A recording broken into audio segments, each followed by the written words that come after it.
Look, these are serious times. And if these illegals that are unvetted get into this country and they kill Americans, they will have blood on their hands, just like they do over every American that has been murdered and raped by unvetted Harris Biden illegals. Over 11 million from over 180 countries they have allowed into our country. The illegals that Kamala wants to decriminalize, provide free housing, health care, education, now taxpayer-funded sex changes and amnesty on top of it. These policies are extreme, they are radical, they are dangerous. This is a presidential candidate who actually called on Americans to have the courage. Think of this, 9/11, 01, 23 years ago. And she's saying we need to have the courage to stop using the term radical Islamic terrorism and the illegal alien. As America's borders are, radical extremist Kamala Harris, she is solely responsible for letting people with terror ties and these criminals that have committed murder and rape and other violent crimes and gangs to pour into our country from all over the world. Now, during last night's debate, we didn't hear Kamala on the border crisis or so many other important issues. How is it possible we didn't get an answer on Kamala's plan to decriminalize illegal immigration and offer all of these taxpayer-funded benefits, or her flip-flops on the border wall that she laughed at as a vanity project and defunding ICE? Now, we knew about her taxpayer-funded health care, housing, education, amnesty plans, but think about this. Taxpayers, that's all of you, funded gender reassignment surgery for illegal immigrants and convicts. How is it possible we didn't get a straight answer on the $93 trillion Green New Deal that she would eliminate the filibuster to pass and that she co-sponsored with Bernie Sanders, or government-run health care and the elimination of all private health insurance? Again, both bills she co-sponsored with Bernie Sanders, or her very radical statement in August of 23 that we call it Bidenomics and she's very proud of it, or the fact that we have inflation that has been over 20% since she's been in office. I'm going to fix this on day one. Okay, day one was a long time ago. Or radical proposals to raise taxes through the roof, including unrealized capital gains. Even Mark Cuban realizes that'll ruin the economy. How is it possible last night ABC Disney didn't demand an answer on Kamala's support of defund, dismantle, no bail? How is it possible not a single question about Kamala's promotion of a bail fund that got violent offenders and rioters out of jail? Nearly 600 riots in the summer of 2020, and she says the rioters won't stop, shouldn't stop, and she won't stop supporting these rioters and insurrectionists? ABC Disney, they weren't interested in holding Kamala's feet to the fire because their CEO, Bob Iger, is heir apparent as well. ABC Disney, they want Kamala Harris to be elected. Well, that was very clear last night. In fact, last night was little more than a campaign contribution by ABC Disney, masquerading as a news division, which they are not, all while supporting the Harris campaign. ABC News is a left-wing, woke leftist talk network, but they're not honest. In what was the most overt, sickening display of left-wing bias during a presidential debate, the so-called moderators barely asked the vice president about any massive flip-flops, changes in position, only since she became the presumptive Democratic nominee, never once followed up on when she failed to provide a straight answer. Does she or does she not support any restrictions on late-term abortion? I'd still like to know. You know, in contrast, former President Trump got nothing but hostile treatment from the moderators, constant follow-ups, fact checks, gotcha questions, kind of like this. There is no state in this country where it is legal to kill a baby after it's born.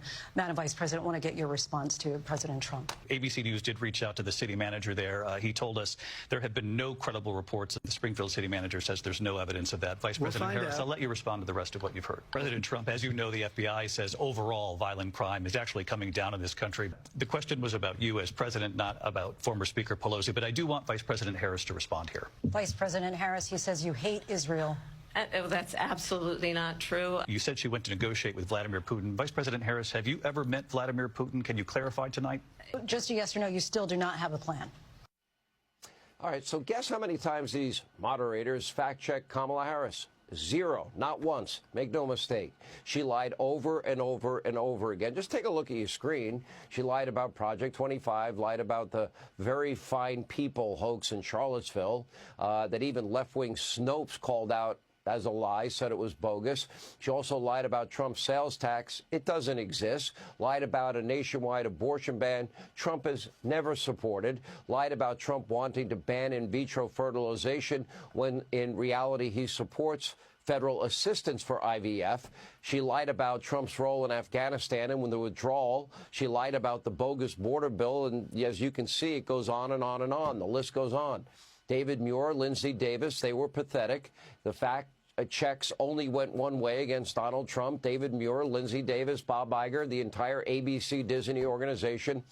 It was a complete disservice to the country.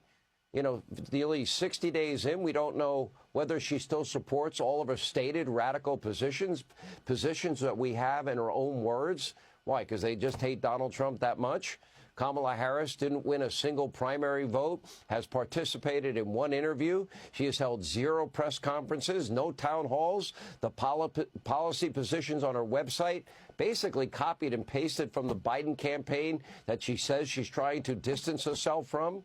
With so few specifics, depending on the audience, her views seem to drastically change. For example, here's Kamala on mandatory gun buybacks. Take a look. This business about taking everyone's guns away, Tim Walz and I are both gun owners. We're not taking anybody's guns away, so stop with the continuous lying about this stuff. I support buybacks, and I think that, look, we have 5 million assault weapons on the streets of America. How mandatory is your gun buyback program? It's mandatory. Second Amendment? The Second Amendment, listen, we're going to have to do it the right way. She was lying when she spoke out in favor of these mandatory buybacks over and over again. Or is she lying now? And what about fracking and drilling? Take a look. Let's talk about fracking because we're here in Pennsylvania. I made that very clear in 2020. I will not ban fracking.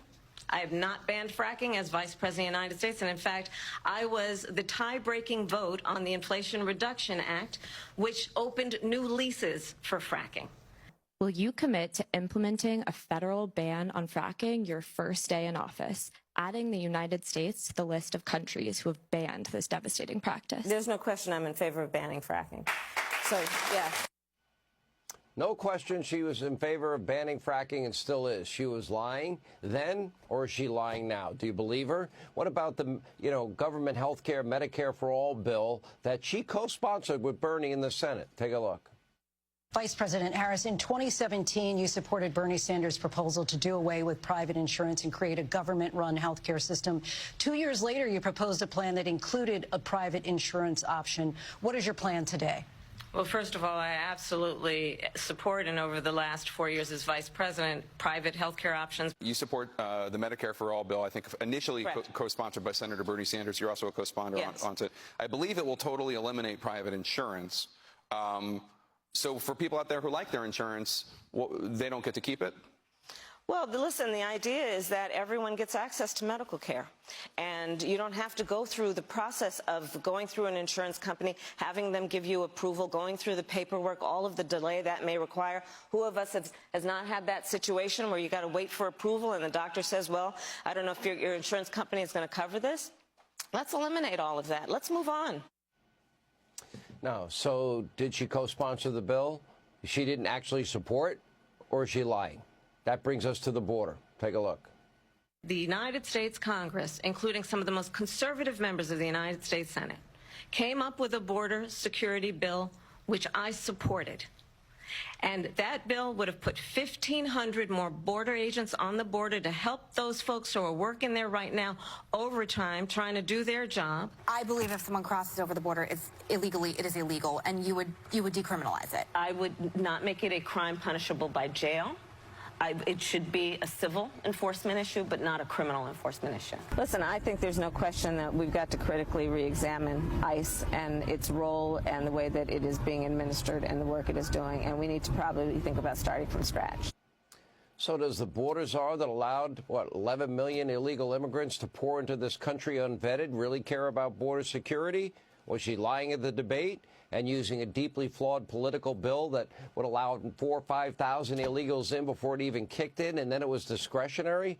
The answer is obvious. And as reported by fake news CNN, Kamala previously vowed to end the detention of illegal immigrants, decrease funding for ICE, and ICE detainers, force you to cover the bill for transgender surgeries for illegal immigrants and convicts in jail.